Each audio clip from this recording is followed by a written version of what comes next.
বহু উৎকণ্ঠাৰ অৱসান ঘটাই অৱশেষত মহাকাশচাৰী বুচ উইলমৰ আৰু সুনিতা উইলিয়ামছ পৃথিৱীলৈ উভতি আহি পালে।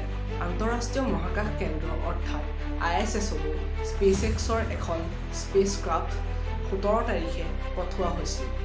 আৰু আজি সুনিতা উইলিয়ামছ আৰু বুচ উইলমৰ্ছ সুকলমে 9 মাহৰ মূৰত পৃথিৱীলৈ উভতি আহিল। তাৰ ঠাইত নাছাৰ মহাকাশচাৰী এন্নে মেকক্লেইন আৰু Nicole Ayers, Japan Aerospace Exploration এজেন্সিৰ মহাকাশচাৰী তাকুয়া অনিশি আৰু ৰছকোছমছৰ মহাকাশচাৰী কিৰিল পেস্কোভ এতিয়াৰ পৰা ISS-ত থাকিব। মহাকাশচাৰী সুনিতা উইলিয়ামছ আৰু বুচ উইলমৰে কি সংগ্ৰামৰ সন্মুখীন হৈছিল তাৰ এটা ডিটেইল ভিডিঅ' মোৰ চেনেলত আপলোড কৰা হৈছে। আপোনালোকে গৈ সেইটো চাব বুলি আশা ৰাখিলোঁ। ইতিমধ্যে তেখেতসকল আজি অৰ্থাৎ 19/3/2025 তাৰিখে পুৱা 3:30 পৃথিৱীত উপস্থিত হৈছেহি। তেখেতসকলৰ সুস্বাস্থ্য আৰু দীৰ্ঘায়ু কামনাৰে আজি ভিডিঅ'টো সামৰিছোঁ।